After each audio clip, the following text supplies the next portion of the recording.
चलिए अब दूसरा प्रश्न मैं रखने जा रहा हूं।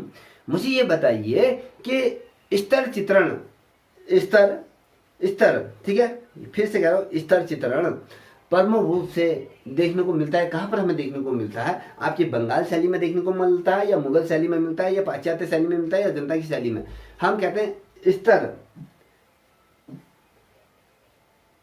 बताइए किस शैली में देखने को मिलता है? फिर से ऑप्शन रख रहा हूं, बंगाल शैली में मिलता है, मुगल शैली में मिलता है, या जनता की शैली में मिलता है, या फिर आपके पाश्चात्य शैली में मिलता है? बताइए, जल्दी बताइए।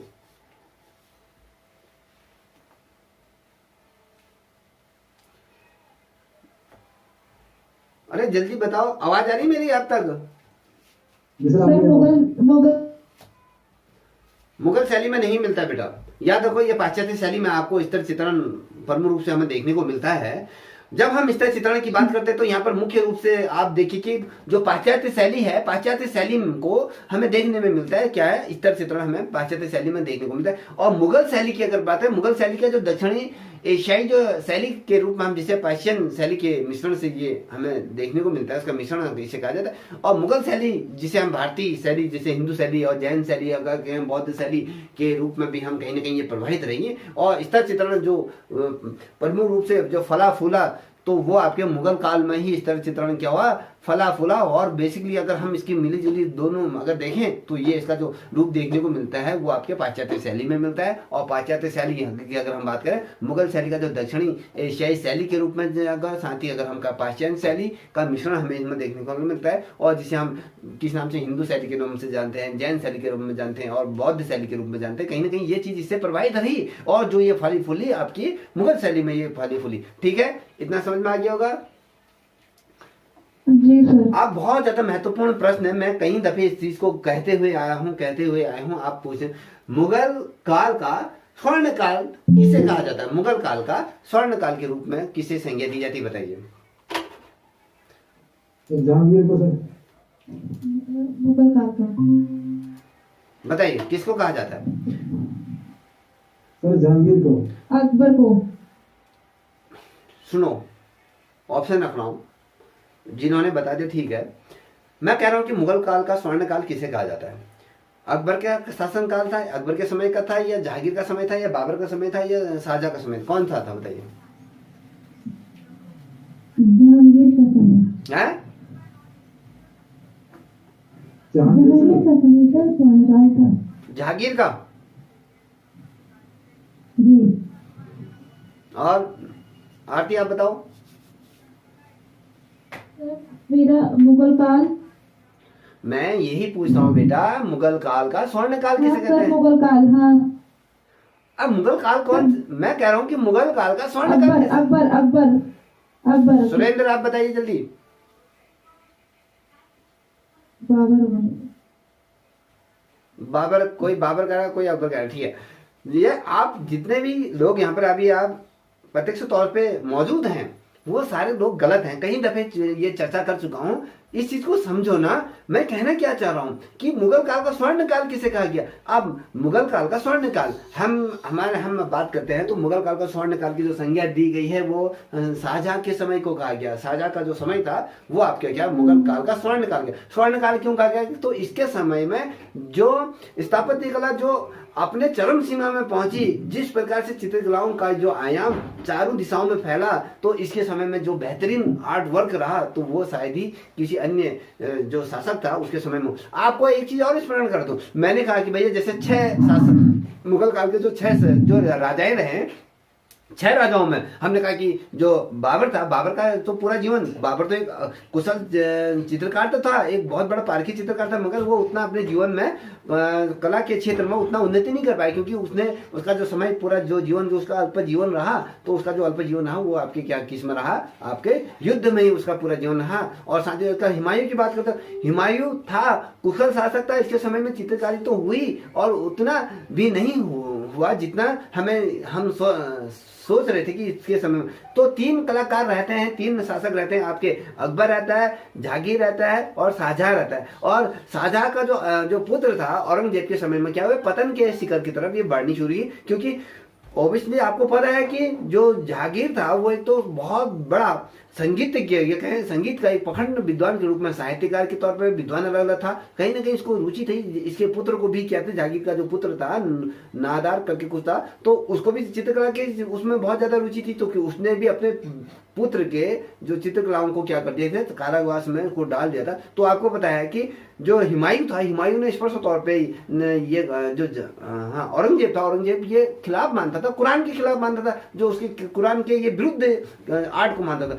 रहे बचे 3 शासक। पहले शासक रहता है आपका अकबर रहता है, जहांगीर रहता है और शाहजहां रहता है। तो अकबर के समय में तो दरबारी चित्रांकन, शिकार के दृष्टि, पौराणिक, धार्मिक अलग अलग चीजों में चित्रांकन तो हुआ, और सबसे बेहतरीन जो शासनकाल रहा वो आपके शाहजहां का रहा। जहांगीर का शासनकाल चित्रकला के क्षेत्र में रहा, याद रखिएगा, ठीक है। जब हम बात करते हैं शाहजहां की, अगर हम बात करते हैं तो शाहजहां का जो शासनकाल रहा वो 1627 से आपके 1656 के बीच का ये शासनकाल आता है। लगभग अगर हम बात करते हैं ना तो 30 साल का ये इसका शासन इसने किया।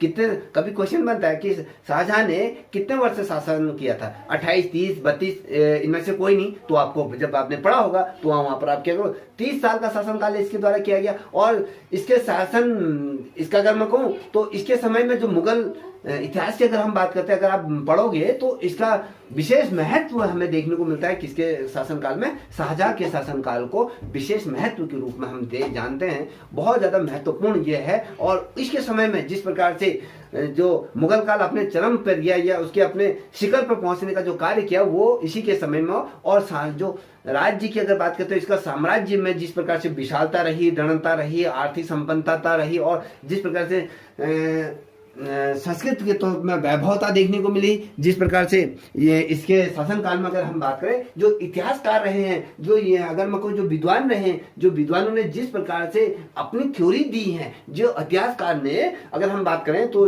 जो शाहजहां का जो पीरियड था, शाहजहां के पीरियड में किस प्रकार से इसने कहा कि जो इतिहासकार रहे हैं, तो कहा कि भैया जो शाहजहां का जो पीरियड था वही आपका स्वर्ण काल की संज्ञा आपके इतिहासकारों ने भी इसको दी। कई बहुत जो इतिहासकार हैं, तो इतिहासकारों ने जब इस चीज का अध्ययन करा तो वो उस के अंतर्गत जिस काल को, स्वर्ण काल की जो संज्ञा दी गई, और किसके कहा गया, जहांगीर के शासनकाल को दी। अगर हम देखें परंपरागत तौर पर, अगर हम देखें विचार करें तो कहीं ऐसे इतिहासकार भी रहे जो पूर्व में, जिन इतिहासकारों ने इसके शासनकाल को स्वर्ण काल की जो संज्ञा दी गई थी, तो कहीं ना कहीं वो उसके घोर विद्रोही भी रहे। तो कहीं ना कहीं उनमें अगर हम कहें तो विरोधाभास भी रहता है। याद रखिएगा, इतिहास में अगर हम कहेंगे, हिस्ट्री को अगर हम उठा के देखते हैं, या कुछ चीज भी उठा लीजिए, चाहे आप हिंदी उठा लो, कोई भी पुस्तक उठा लो, जब आप कोई भी थ्योरी देते हैं तो हर थ्योरी का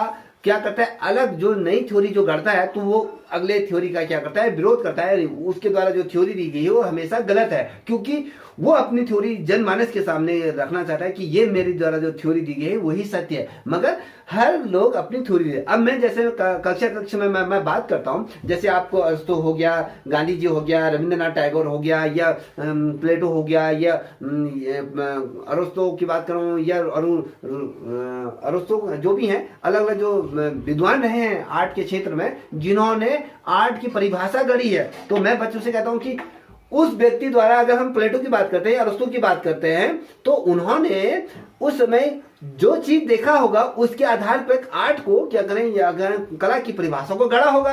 अगर आज के नजरिए से देखो तो आप भी तो एक विद्वान के रूप में, आपके मन में जो भावनाएं किसी आर्ट को देख के उत्पन्न होती है, तो आप भी तो अपनी एक नई परिभाषा को गढ़ सकते हो ना। इसमें यह थोड़ा है कि आपने जो थ्योरी पूर्व में दी गई, आप भी उस चीज को गढ़ सकते हो। मैं कहता हूं कि भैया, कि बच्चों से मैं कहता हूं कि आर्ट वो है जो आपके नेत्रों से, आपके हृदय मन में कहीं ना कहीं शांति का भाव उत्पन्न करता है, शांति का ये एक आनंद की अनुभूति जो कराता है। नेत्रों से आपके हृदय मन में जिस अनुभूति का, या कहीं जिस रसास्वादन का जो अनुभव होता है, या जिस रस का आप रसापान करते हो, वही आपके क्या है, आर्ट है। तो मैं इस प्रकार से कहता हूं, अगर जब मैं प्रैक्टिकल लेने जाता हूं, तो मैं प्रैक्टिकल लेने में जब जाता हूं तो मैं बच्चों से कहता हूं कि आर्ट की परिभाषा तो कोचे के द्वारा किया गया, कि रविंद्रनाथ टैगोर द्वारा किया गया, अलग अलग द्वारा की। तो आप आर्ट को किस नजरिए से देखते हैं? आप अपनी भी तो बात कीजिए। हम जो चीजें पूर्व में बताई गई हैं हम उनको रट रट के नहीं करेंगे, अपनी भी तो होनी चाहिए। तो इसी प्रकार से अगर हम कहें उस टाइम पे किस प्रकार से जो इतिहास को जो स्वर्ण काल की जो संज्ञा दी गई थी उसमें भी बहुत से ऐसे विरोधाभास ये रहे। शाहजहां के समय में सबसे ज्यादा विरोधाभास हमें उत्पन्न होता है या कहें कहा गया था, क्योंकि इसमें अगर हम एक और जो उन्नति की शिखर की तरफ बढ़ रहा था तो कहीं ना कहीं प्रगति की तरफ बढ़ रहा था, तो दूसरी ओर कहीं ना कहीं समस्याओं से भी तो घिरा होगा। ये तो नहीं होगी कि समाज में एक चीज हो रही है दूसरी चीज उसका गलत प्रभाव नहीं पड़ेगा। अब देखिए नोटबंदी आई, अगर आज की तिथि में देखें तो किस प्रकार से नोटबंदी आई, तो उसके तो हमेशा दुष्परिणाम ही रही ना। उसका कहीं एक पक्ष ऐसा बता दीजिए कि जो शानदार रहा। तो अगर हम अगर देखें तो शाहजहां के अगर शासनकाल में देखें तो एक और उन्नति हो रही थी, दूसरी तरफ उसमें विरोधाभास हो रही थी। अगर हम नोटबंदी देखते हैं तो दोनों तरफ उसमें विरोधाभास था, कहीं पर भी वो सही नहीं रहा। तो इसके समय में भी कहीं ना कहीं हम बात कर सकते हैं कि दूसरी ओर इसके समय में क्या थी, समस्याएं थी। जो मुगल काल का पतन का कहीं ना कहीं उसने क्या बीज बोए किसके समय में, शाहजहां के समय में। जिस प्रकार से कला एकदम इसके पुत्र के आने तक, मैंने कहा कि 3 पुत्र थे इसके, दारा शिकोह और औरंगजेब, और कौन था तीसरा, क्या था, शुजा शाह करके कुछ था।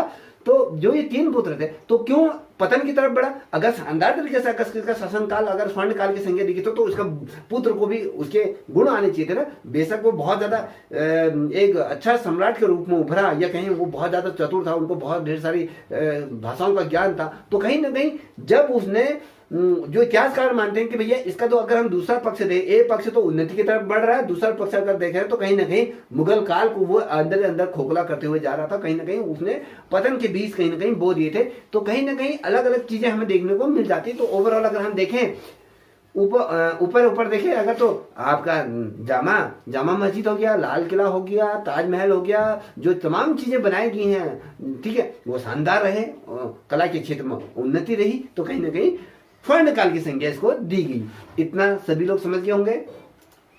किसी को कोई डाउट? आप भूलोगे तो नहीं? बताइए। मुगल काल का स्वर्णकाल वो शाहजहां। और थोड़ा सा मैं कुछ इसी के अंतर्गत कुछ और फैक्ट बता देता हूँ, थोड़ा सा इसको और समझ लीजिए, तुम्हारे लिए अच्छा होगा। अब एक तरीके से देखें, जब हम जहां से क्वेश्चन आंसरिंग कर रहे हैं तो कहीं ना कहीं आपका दोबारा रिवीजन हो रहा है, ठीक है। जब हम कहेंगे कि ये बहुत ज्यादा महत्वपूर्ण है, इसको नोट डाउन करते हुए चलेगा। जब मैं कहता हूं कि शाहजहां का शासनकाल अगर सही अर्थों में अगर देखें, हमने स्वर्ण काल की तो बात करी, तो अगर हम सही अर्थों में देखें शाहजहां के शासनकाल को, हम वो जो शासनकाल था वो आपके स्थापत्य कला का क्या था, ये स्वर्ण काल भैया का है। अगर हम ओवरऑल अगर देखें, क्वेश्चन क्या बनना चाहिए कि भैया शाहजहां का किस शासक के काल को स्थापत्य कला का स्वर्ण काल कहा जाता है, तो वो आपके सामने क्या था, शाहजहां आता है। अगर हम स्वर्ण काल मुगल काल का स्वर्ण काल अगर कहें तो ओबियसली जैसे आप कंफ्यूज हुए, तो वो कंफ्यूज आपका होना जायज है, क्योंकि आपके जहांगीर के शासन काल को भी स्वर्ण काल की संख्या दी गई थी। वो किसके लिए दी गई? ललित कलाओं के क्षेत्र में, चित्रकला के क्षेत्र में स्वर्ण काल दिया गया था, क्योंकि उसके समय में ओवरऑल सभी चीजों में चित्रांकन हो रहा था, तो वो भी स्वर्ण काल की संज्ञा दी गई थी। अब जहांगीर का जो शासनकाल, मैं स्पष्ट तौर पर कह रहा हूँ, 2 राजाओं का शासनकाल मुगल काल में स्वर्ण काल की संज्ञा को प्राप्त हुआ। एक तो आपका जहांगीर था, एक आपका शाहजहां था। ये साल अब जहांगीर का शासनकाल जो स्वर्ण काल की संज्ञा दी गई थी वो आपके चित्रकला के क्षेत्र में दी गए थे। और अकबर का शासनकाल अगर हम देखें साहित्य के क्षेत्र में अगर कहें, संगीत के क्षेत्र में भी स्वर्ण काल की संज्ञा इसको माना जाता है। याद रखिएगा, आप ये मत सोचिएगा कि भैया अकबर का न जो शाहजहां का जो शासनकाल था, वो शाहजहां का जो शासनकाल स्थापत्य कला के क्षेत्र में तो बेहतरीन था ही था, और साथ ही जहांगीर का शासनकाल की हमने कहा कि भैया वो चित्रकला के क्षेत्र में स्वर्ण काल। अब थोड़ा सा हम जो 3 राजा थे, थोड़ा सा हम अकबर की भी बारे में बात कर ले। तो अकबर के समय में आपको पता है कि उसके समय में एक बहुत बड़ा तानसेन किसके समय का वो संगीतज्ञ था, बताइए? अकबर के ही समय का था ना अकबर। तो अकबर का समय में अगर संगीत कला अगर बहुत उन्नति के शिखर में पहुंची, तो आप ये इसको दरकिनार कैसे कर सकते हो कि भैया संगीत जो उसमें कला बहुत ज्यादा ओवरऑल अगर सबके कहीं ना कहीं अपने आप को संगीत के प्रति जो लोगों का रुझान खींच रही थी, अपने आप को मुग्ध कर दे रही थी कहीं ना कहीं, तो अकबर का शासनकाल भी तो साहित्य के क्षेत्र में अकबर का बहुत ढेर सारा योगदान रहा। और साथ ही संगीत के क्षेत्र में भी कहें तो उसका संगीत के क्षेत्र में भी स्वर्णकाल की संज्ञा अकबर के शासनकाल में होगा। तो 3 राजा हुए, तो 3 राजाओं का अगर हम कहें जो पूरे मुगल काल में, तो तीनों का शासनकाल को स्वर्णकाल। अब आपको यहाँ पर अंतर करना होगा कि कौन सा, अगर साहित्य के क्षेत्र में पूछा जाता है, संगीत के क्षेत्र में पूछा जाता है, चित्रकला के क्षेत्र में पूछा जाता है, स्थापत्य कला के क्षेत्र में पूछा, तो ये आपका रखना।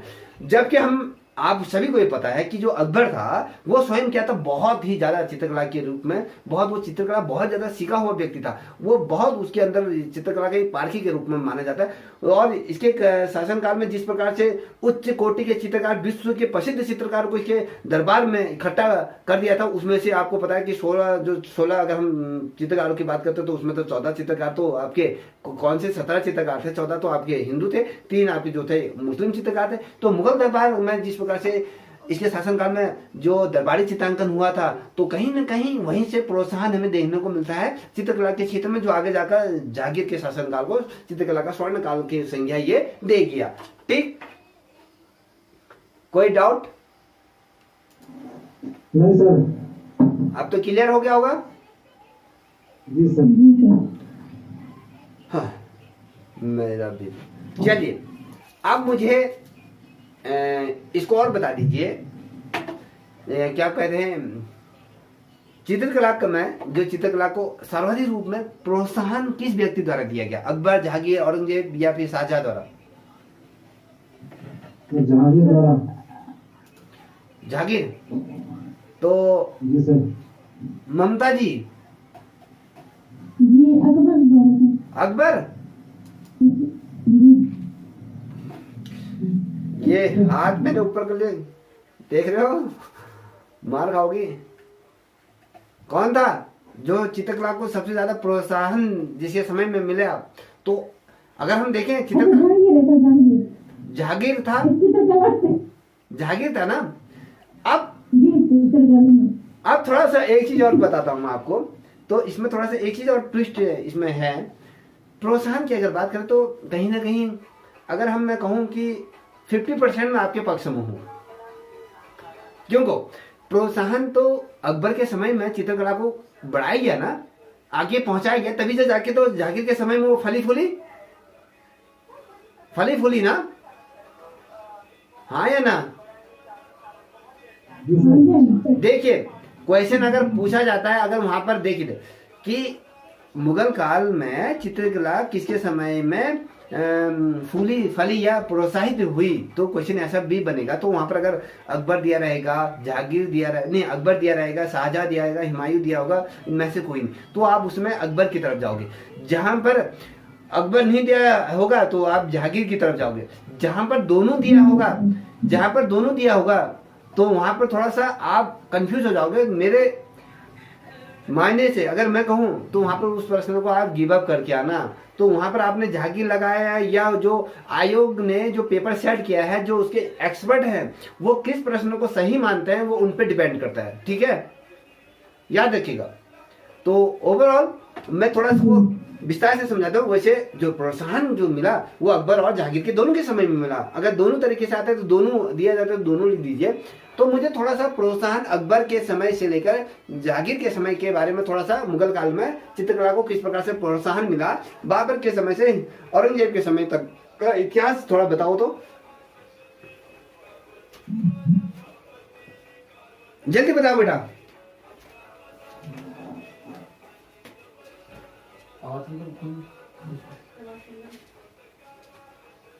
जल्दी बताइए बेटा। ममता आप बताओ बेटा। ममता आवाज आ रही बेटा? अरे सर ये बच्चा थोड़ा मैं कह रहा हूं कि जो चित्रकला को जो मुगल काल में जो प्रोत्साहित हुई, तो आप ये बताइए बाबर से लेकर हुमायूं तक का वर्णन कीजिए कला के क्षेत्र में।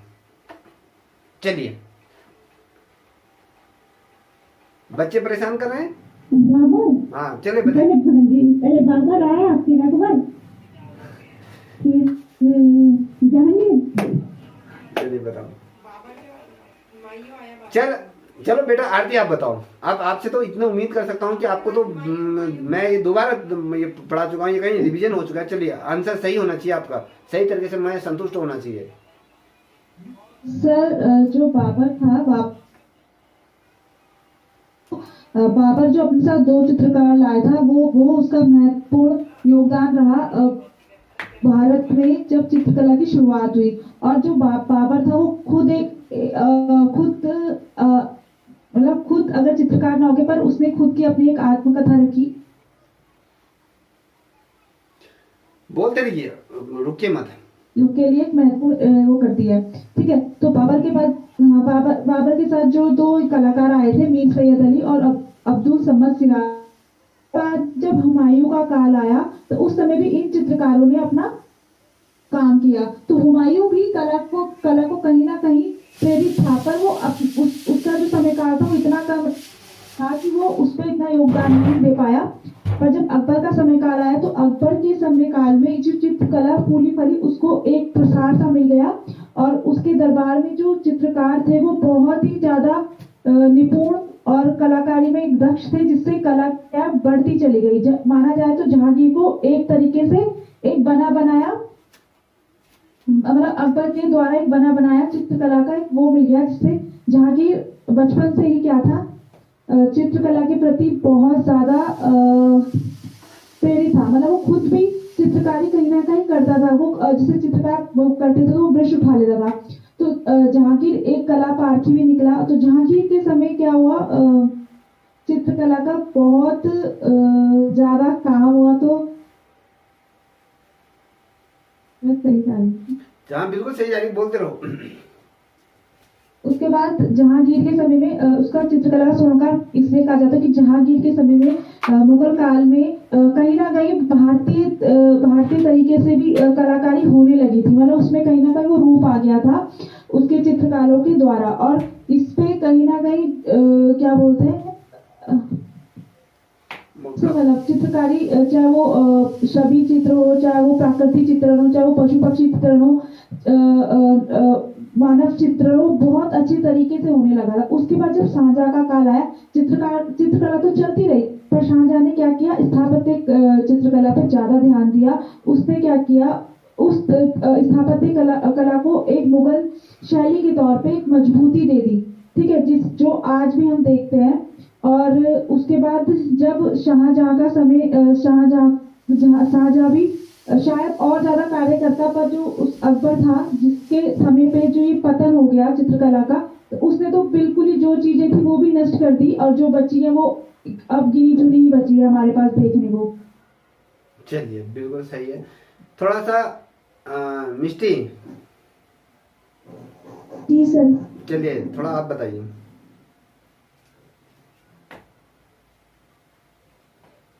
क्या अगर हम चित्रकला की अगर बात करते हैं, जो प्रोत्साहित जो हम बात कर रहे हैं, तो क्या वो हुमायूं के, अकबर के न बाबर के समय से हुई होगी, या फिर अकबर हो गया, जहांगीर हो गया, शाहजहां के समय में हुई? सर बाबर ने तो न्यू डाली थी, जो उसे जो सबसे ज्यादा फली फूली वो जहांगीर के टाइम में हुई सर। अच्छा, ये सुरेंद्र जी जी सर, बताइए। सब बाबर काल से ही वो सर शुरू हुआ था ये चित्रकला का। अच्छा, ममता जी, आज लेट क्यों जुड़े इतनी, ये पहले बता। आप रोज थोड़ा जुड़ रही हो, कभी कभी आ रही हो ना ममता जी? जी सर। आप कभी कभी आती हैं, कभी कभी दर्शन देके फिर चले जाती हैं। सर मेरे बच्चे छोटे हैं। हाँ हाँ, मैं समझ रहा हूँ, कोई नहीं, ठीक है। अब देखिए, थोड़ा सा आरती ने शानदार तरीके से सर आपकी क्लास हैं। ऐसे लाइव मुझे देखने का टाइम नहीं मिलता ना, लेकिन यूट्यूब पे देख लेती हूँ। चलो ठीक है, कोई बात नहीं, ठीक है। अपने साथियों को भी शेयर कर दीजिए, अपने परिवार में भी और लोगों को मेरा चैनल सब्सक्राइब करवाइए, ठीक है। चलिए, इसको थोड़ा सा समझते हैं बेटा, कि चित्रकला को किस प्रकार से प्रोत्साहित हुआ। चाहे हम अकबर की बात करें, जहांगीर की बात करें, या शाहजहां की बात करें, या जितने भी तमाम ये रहे, थोड़ा सा इसको हम समझते हैं। अगर हम मुगल सल्तनत की बात करते हैं, मुगल सल्तनत जहां से मुगल काल का प्रारंभ हुआ, जैसे अभी मिस्त्री ने ये कहा कि जो मुगल काल है, मुगल काल का जो संस्थापक के रूप में हम जिस व्यक्ति को जानते हैं वो आपका बाबर रहा है। ठीक है, ओवरऑल आरती आपने बहुत शानदार बताया, अच्छा है। ठीक है, पूरा समझ में थोड़ा सा हम इसको और थोड़ा सा किताबी भाषा की तरफ ये कहें, अपने शब्दों में हम इसको बयान करते हैं। आपने शानदार सभी ने सही बताया। जब हम कहते हैं कि मुगल काल का जहाँ से प्रारंभ होता है, जिस प्रकार से मुगल काल की सल्तनत का आरंभ होता है, तो उसमें हमें जो देखने को मिलता है संस्थापक के रूप में आपका बाबर देखने को मिलता है। बाबर कला के रूप में अगर कहें, कला में उसकी बहुत ज्यादा रुचि थी, और साथ ही ये क्या था, कला का एक कला पारखी के रूप में भी हम इसको जानते हैं। बाबर के समय में एक उसकी आत्मकथा लिखी गई थी। उस आत्मकथा का नाम क्या था? बाबर की आत्मकथा का नाम क्या था? तुझके बाबरी। हाँ, तुझके बाबरी हम उसको कहते हैं, कि बाबरनामा भी हम उसको कहते हैं। ठीक है, बाबरनामा या तुझके बाबरी कहो तो दोनों एक ही चीजें हैं।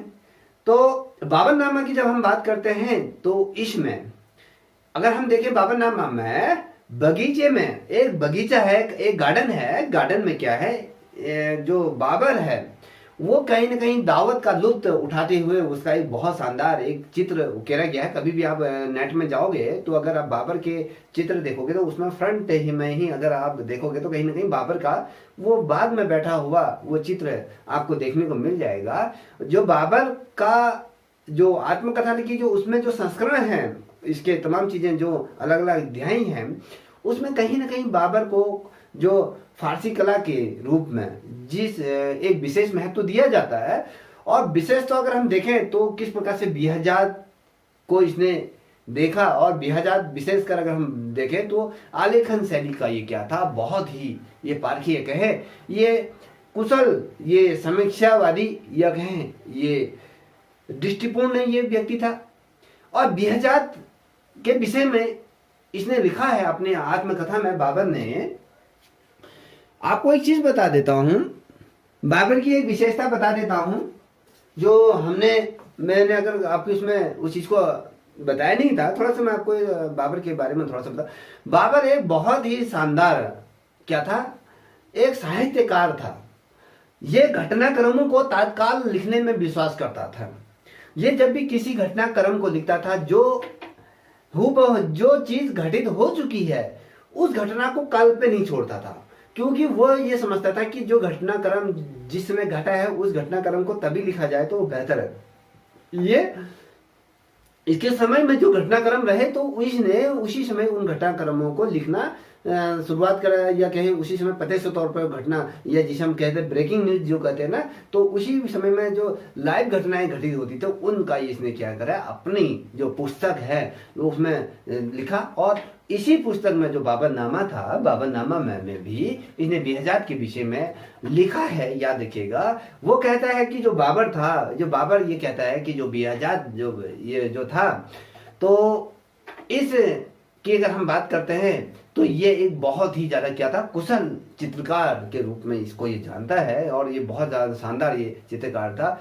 और ये जो था, ये दाढ़ी, जिनकी जो दाढ़ी होती है ना, ये दाढ़ी नहीं रखता था, ये दाढ़ी रहित ये व्यक्ति था, और युवा चेहरा इसका ठीक से ये चित्रांकन नहीं कर पाया था उस टाइम पे। बाबर ये कहते हैं अपने आत्मकथा में, ये लिखा है इसने। और बाबर ने एक अन्य चित्रकार का भी जिक्र किया है। उस चित्रकार का नाम शाह मुजफ्फर के विषय में लिखा है इसने, जैसे कि बिहजात के बारे में लिखा था। और उसका जो दूसरा जो चित्रकार रहा, वो चित्रकार की मैंने जो बात करी वो था शाह मुजफ्फर के बारे में भी इसने अपने विषय में लिखा है, और आत्मकथा में इसने लिखा है। ये कहता है कि ये व्यक्ति भी क्या था, बहुत ही सुंदर, या कहें बहुत ही सुसज्जित, या कहें बहुत ही शानदार ये चित्रकार था, जो सदृश्य बनाने में क्या था, निपुण था। सदृश्य मतलब जो चीजें हमें अपने आंखों से हम जिन चीजों को प्रत्यक्ष तौर पर देखते हैं उसकी हूबहू नकल करने में ये क्या था, बहुत ज्यादा पारंगत था, क्षमताहीन, ये क्षमताओं से परिपूर्ण ये व्यक्ति था। और परंतु क्या अगर हम देखें, जब कहता है ये कि उसकी मृत्यु जल्दी हो गई थी, ये